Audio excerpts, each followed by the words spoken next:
No sé cuál es su objetivo haciendo estas cosas, pero son muy interesantes así que las colecciono. Le pregunté si me podía dar algunos de sus contactos, pero se negó. Solo le doy esa información a amigos de confianza, y si fueras uno de todos modos te haría pagar más de lo que podrías costearte. Por favor, no me preguntes eso de nuevo. Tienes suerte de que siquiera esté de acuerdo en mostrarte mi colección. Me abrumó un poco su tono, así que simplemente asentí, y entonces fuimos a lo nuestro. Abrió una de las bolsas y sacó una videocasetera junto con un VHS que tenía escritas las palabras Pantera Rosa en marcador negro encima de una etiqueta blanca. Conectó la videocasetera, insertó la cinta y la reprodujo. Era un episodio de la famosa serie animada La Pantera Rosa. Su nombre era 40 tonos de rosa, lo cual asumí que era un chiste, refiriéndose al dicho de que Irlanda tiene 40 tonos de verde, ya que este era un episodio con temática del Día de San Patricio.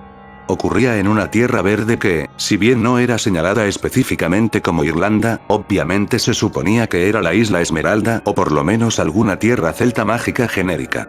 El episodio consistía en la Pantera Rosa tratando de robarle un recipiente lleno de oro a un duende, o más bien, al recurrente personaje blanco, bajito y con bigote disfrazado como uno. Mientras la Pantera Rosa caminaba sobre un arco iris como si fuera un puente, una nube de tormenta hizo que desapareciera. Se cayó, y se escuchó un crujido escalofriante. Se mostró a la Pantera Rosa desangrándose en el suelo, con sus huesos expuestos. Entonces vio el recipiente del duende y se arrastró hacia él. Pese a sus heridas, una sonrisa se dibujó en su cara. Mientras espiaba dentro del recipiente, el duende apareció detrás de él y lo empujó adentro del recipiente, cerrando una tapa y cocinándolo vivo sobre un fuego. El episodio terminó con el sonido de la Pantera Rosa gritando. ¡Qué aburrido!, pensé. Alguien tomó a la Pantera Rosa y le dio el tratamiento de Tommy Daly. Era un poco perturbador que quienquiera que haya hecho el episodio tuviera los recursos de animación para que se viera exactamente como un episodio real, pero realmente era mucho menos de lo que esperaba. El próximo ítem era una copia de El Rey León. Esta vez era una copia original con caja. El hombre me dijo que la película en sí era normal, pero que al final de la cinta había un corto animado especial con propiedades psicodélicas. Me advirtió que la experiencia sería mucho más intensa que la cinta de la Pantera Rosa y hasta me preguntó si tenía problemas del corazón. Pese a sus advertencias, insistí en verlo. Se negó a adelantar la cinta, diciendo que quería evitar que su calidad se deteriorara pese a que tenía el material archivado digitalmente. Después de los créditos, había algunos extras, entre ellos algunos cortos animados que nunca había visto antes. Cuando apareció el nombre de un corto llamado El León, el hombre pausó la cinta y me preguntó nuevamente si estaba seguro de verlo. Asentí, y lo reprodujo. El corto mostraba lo que aparentemente era una versión de Scar, pero el estilo artístico era completamente diferente. Era una animación 2D, pero de alguna forma era más realista que la animación de Pixar. No era realismo como el del Kji, pero había tanto esfuerzo y detalle puesto en el personaje que daba la impresión de realismo mientras seguía siendo paradójicamente fantástico. El clip mostraba a Scar caminando en un fondo blanco antes de detenerse para mirar al espectador. La cámara comenzó a acercarse a su cara y sus ojos comenzaron a tener un brillo rojo. Se empezó a escuchar música de jungla amenazante. De la nada, me puse nervioso. Una mueca apareció en la cara de Scar, una que hace un depredador antes de atacar. Su boca se abrió, mostrando filas de dientes afilados. Su cara se arrugaba con un patrón consistente con la cara que hace un león antes de atacar. Mis nervios se convirtieron en terror. Mi mirada estaba fija en la pantalla. Sabía que era solo una animación, y que inclusive si no lo era el león no podía llegar a mí, pero estaba paralizado como si estuviera viendo un depredador real. Estaba en un trance, uno que no se rompió hasta que Scar saltó y grité por mi vida. Seguí gritando hasta que el hombre me sacudió. Perdón por eso, dijo, pero te lo advertí. Cuando me calmé, pregunté cuál era el siguiente ítem. Me miró con una mirada confundida, como si esperara que me rindiera y me fuera después de la última cinta, pero se encogió de hombros y sacó la siguiente. Era otro VHS casero etiquetado como Super Bowl 2000. Esta cinta no te va a hacer nada como la anterior, pero es perturbadora por lo que muestra. De hecho, te voy a decir qué es. Esta cinta muestra un disturbio que no ocurrió. Si no sabías, no hubo un disturbio deportivo en el Super Bowl del año 2000, ciertamente no en el estadio. Pero la cinta muestra eso. Nuevamente, el hombre se negó a adelantar la cinta hasta la parte interesante para preservar su calidad. En el tercer cuarto, un árbitro hizo una sanción que no le gustó a los fans de los Titans, y alguien tiró una botella de cerveza. Más gente comenzó a tirar cosas y eso se convirtió en un disturbio en el que espectadores entraban a la cancha y se atacaban entre sí. Podías ver a la mayoría de la multitud evacuando el estadio mientras que un pedazo pequeño pero determinado de ella comenzó a vandalizar el lugar y tener peleas esporádicas. No había comentario en este punto, solo grabaciones de las diversas cámaras del estadio. Después de 20 minutos del disturbio, la cinta terminó. Esta cinta no me aterrorizó como la anterior, de hecho el disturbio no había sido tan malo comparado a otros disturbios deportivos que había visto, pero me pareció perturbadora en un nivel más profundo. El hecho de que pudieran alterar una grabación de un evento deportivo para que muestre algo que claramente no pasó me aterrorizó. Solo podrían haberlo hecho en una de dos formas. Con técnicas de edición mucho más avanzadas que lo conocido públicamente, o con algún tipo de magia. Aún así, pedí el siguiente ítem. El hombre dijo que era el último. Esta vez, era un videojuego plug and play. El hombre explicó que el Lost Media Group solía meterse en otros medios, aparte de las películas y la televisión, y que en particular hacían muchos videojuegos perdidos, aunque este había sido el único que logró adquirir. El juego estaba etiquetado como Pokémon Negro Carbón. Recordé escuchar que Nintendo planeó hacer un juego plug and play de Pokémon que fue cancelado, pero no recordaba si ese era el título, porque sí existía un juego llamado Pokémon Negro y Blanco. La cosa era negra, y tenía una imagen blanca de Pikachu con una mirada amenazante. No voy a dejar que juegues esto. Yo mismo no lo voy a volver a jugar jamás. Esta cosa es peligrosa. Puedes examinar el hardware. Lo tomé y lo examiné. Al inspeccionarlo noté que había una fisura en el pad de control. Mucha fuerza había sido aplicada para hacerla. Entonces noté que parte del plástico estaba quemado, derretido. Miré al hombre. Me devolvió una mirada de entendimiento de que no había nada más que se necesitara decir. Le devolví el juego. El hombre dijo algunas formalidades de despedida, puso su mano sobre mi hombro, y me llevó agresivamente a la puerta, cerrándola detrás mío. Nunca vio mi cámara. Durante el corto de El León, logré sacar una foto digital de la pantalla de la televisión cuando el hombre no estaba viendo, y la guardé antes de ser hipnotizado por la animación. Mejoré la calidad de la foto y la estudié. Seguía siendo atemorizante inclusive sin las propiedades psicodélicas del corto animado. Nuevamente, pese a ser una animación, tenía tanto detalle y realismo que parecía más viva de lo que pensé que una animación podía. Parte 6. Investigué sobre estilos artísticos y de animación, y aprendí que esta técnica era conocida como hiperrealismo, un estilo utilizado para dar mucho detalle y realismo usando métodos artísticos tradicionales. Algunas piezas de este género eran casi indistinguibles de fotografías reales. El león no era tan realista, podías notar que era una animación, pero de alguna forma era tan visualmente impactante como la foto real de un león. Seguí con la investigación buscando gente que supiera sobre esta forma de arte. Me concentré en unos cuantos académicos y animadores, y les envié correos con la imagen de el león. Obtuve una respuesta de un experto que dijo que el estilo le recordaba a Johann Strobl, un artista y animador austríaco que se mudó a Estados Unidos en los 30s. Trabajó brevemente para Disney antes de empezar su propio estudio de animación. Era conocido por su acercamiento bizarro y deconstruccionista a la animación y había comenzado su propio movimiento anti-arte. Los animadores entrenados en su estudio producían sus propios trabajos bizarros, los cuales solían tener contenido grotesco y violento, pese a que el público objetivo del estudio eran los niños. El correo continuaba explicando que Strobl se obsesionó cada vez más con la magia y el ocultismo durante su carrera. Se volvió menos y menos funcional hasta que su estudio tuvo que cerrar por bancarrota. Curiosamente, el estudio solo producía una pequeña cantidad de animaciones originales. Aparentemente, los animadores habían estado mucho tiempo tomando los trabajos de otros estudios, principalmente Disney ya que era el único estudio grande en esa época, y alterándolos para que fueran surreales y perturbadores. Esto habría causado que la compañía fuera acusada de piratería, pero nunca vendió estas versiones alteradas al público, sino que las regalaba a unos cuantos coleccionistas dentro de la comunidad élite anti-arte. Strobl también había autopublicado un libro que era una especie de manual con sus dibujos y varias instrucciones para aplicar su técnica. Su nombre era Animación Deconstruida. Quería leerlo, pero tardé mucho en encontrar una copia. Logré localizar uno en la sede de una biblioteca pública a 3 estados de distancia. Estaba en su archivo especial, así que tuve que manejar hasta ahí, donde me permitirían examinarlo en su habitación de lectura del archivo. La habitación era polvorienta y mal iluminada. Se sentía como una habitación de interrogación policial de los 50s. Me permitieron leer el libro en la mesa bajo supervisión de un bibliotecario. Estaba amarillento y cubierto en plástico protector. Era lo suficientemente corto como para leerlo en una hora. Strobl no era tan bueno escribiendo en inglés como lo era dibujando, así que el hecho de que el libro fue autopublicado se notaba gracias a los numerosos errores de ortografía. Había más o menos una docena de dibujos en el libro, todos en su estilo hiperrealista.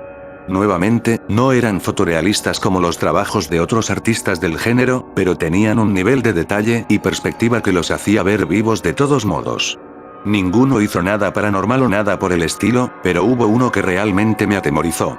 Era una serpiente, una cobra, mostrando sus colmillos con una mirada amenazante en sus ojos. ¿Vieron cómo hay cuadros de gente con los ojos pintados de tal forma que da la impresión de que te siguen cuando lo ves de distintos ángulos?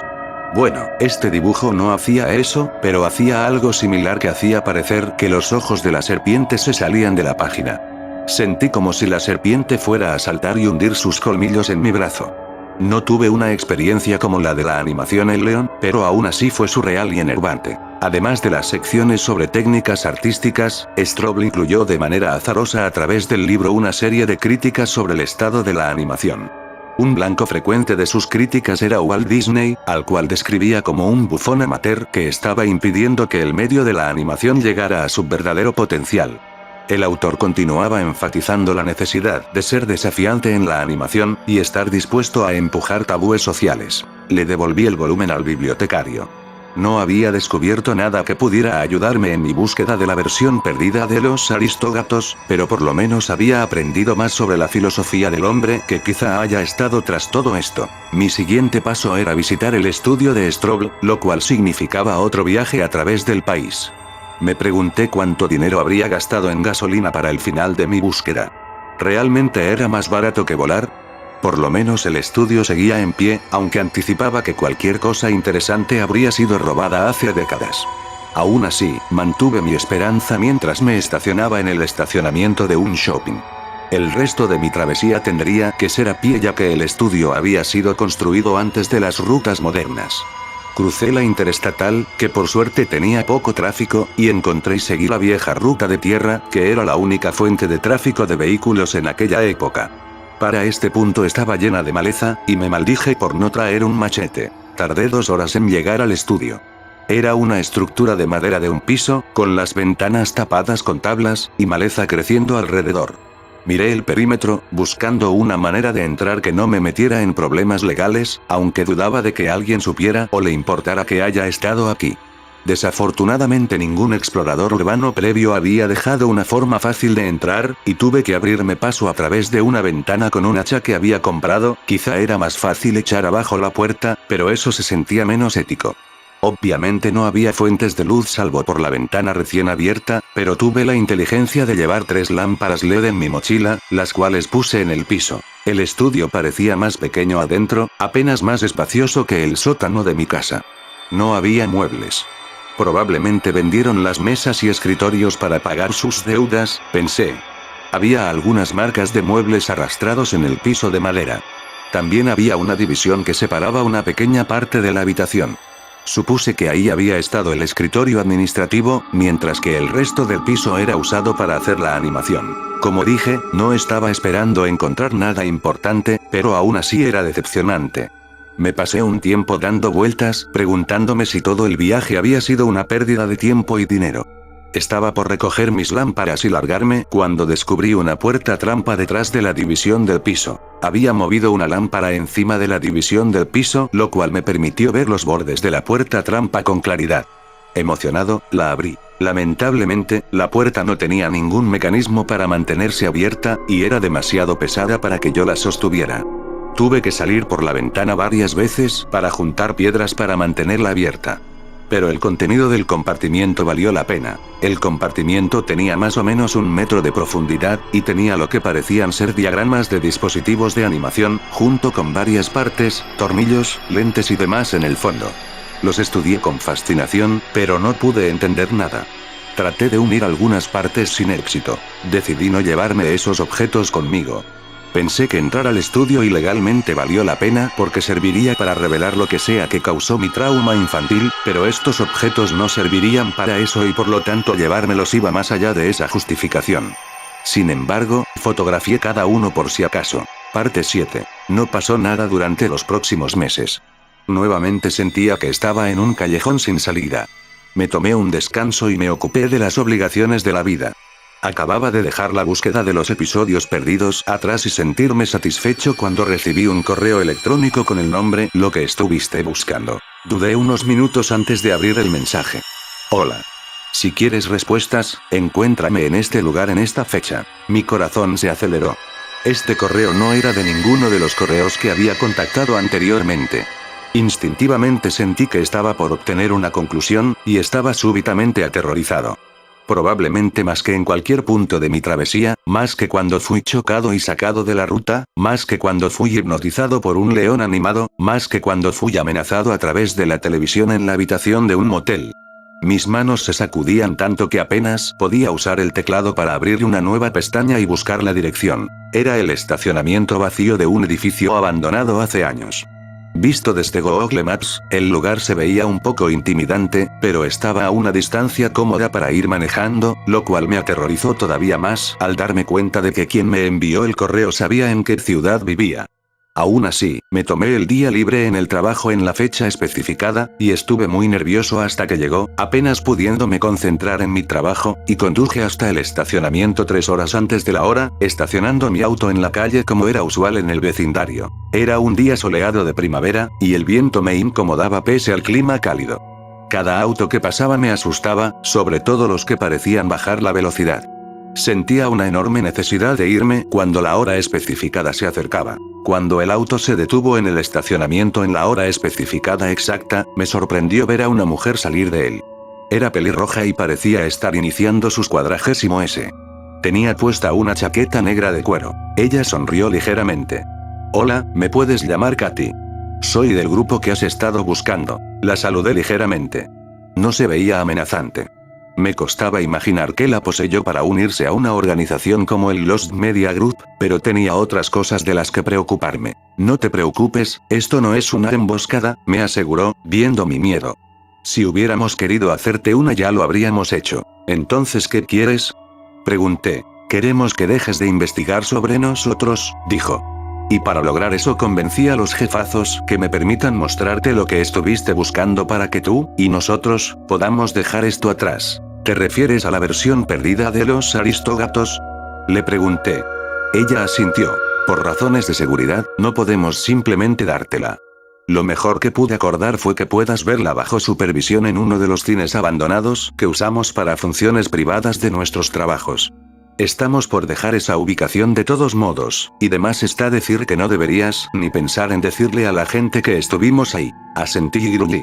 Si significaba obtener por fin respuestas, estaba dispuesto a aguantar un poco más de mierda. Espero que tengas todo el día libre, porque el cine está a varias horas de distancia. Asentí otra vez, sospechando que ella ya sabía la respuesta. Subimos a su auto y se fue del estacionamiento. Estuvimos en silencio por 1 hora más o menos. Entonces le pregunté por qué su grupo hacía episodios perdidos. Ella estuvo en silencio por unos momentos antes de responder. Bueno, podrías decir que queremos desafiar el status quo de los programas de televisión, y darle la oportunidad a los animadores de realmente probar sus límites. Por eso me uní a la organización cuando me invitaron. ¿Y por qué los filtran si los quieren mantener en secreto? Pregunté. No los filtramos. A veces se nos escapan y son vistos por gente que no se suponía que los viera. No sé cómo viste uno de nuestros trabajos cuando eras pequeño, pero no se suponía que lo vieras. ¿Y qué hay de la transmisión Kabetogama? Algún miembro de nuestra organización estaba metiéndose donde no debía, o quizá era una transmisión televisiva que se suponía que solo vieran los miembros cuando éramos un poco más laxos con la seguridad. Mira, te dije que te mostraríamos lo que estuviste buscando. Aparte de eso, no estoy en libertad para satisfacer tu curiosidad sobre nuestros procesos internos. Me quedé en silencio por unos minutos.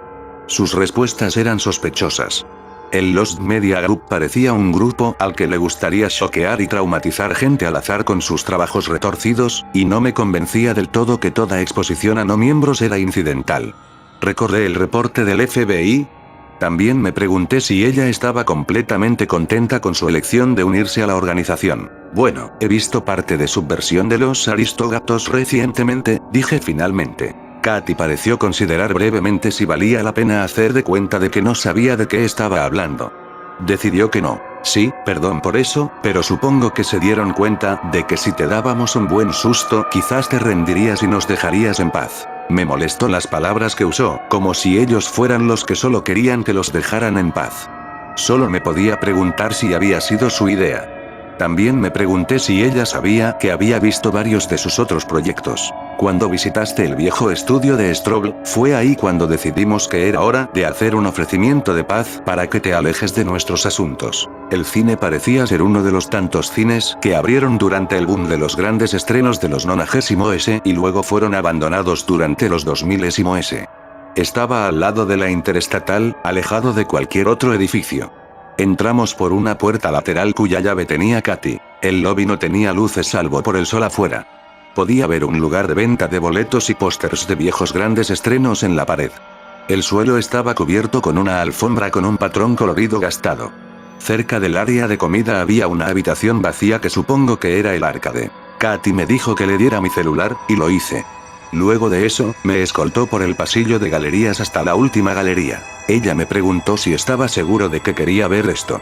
Le dije que sí, y ella me dijo que me podía sentar donde quisiera. Elegí un asiento cerca de la parte de atrás mientras ella iba a accionar el proyector. Comencé a sentir miedo.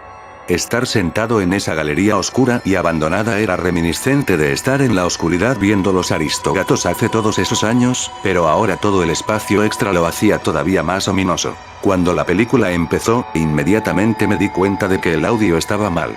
Sonaba de baja calidad. Aparte de eso, la película fue normal hasta la parte en la que el mayordomo decidió sacarse de encima a los gatos. En lugar de drogarlos y abandonarlos como en la película normal, los ahogó en el río.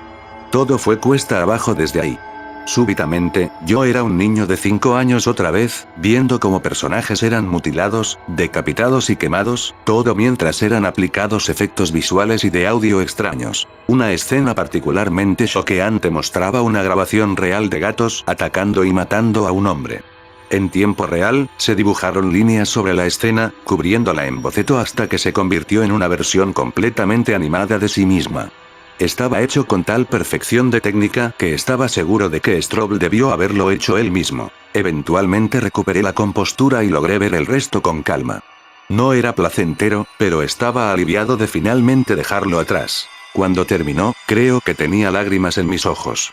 Katy me llevó de vuelta al estacionamiento vacío, y para cuando llegamos ya era de noche. Antes de que saliera del auto, me habló una última vez. Escúchame, encontraste lo que buscabas. Y ahora que lo hiciste, tienes que dejarlo ir. Me arriesgué mucho llevándote detrás de escena por ese breve momento.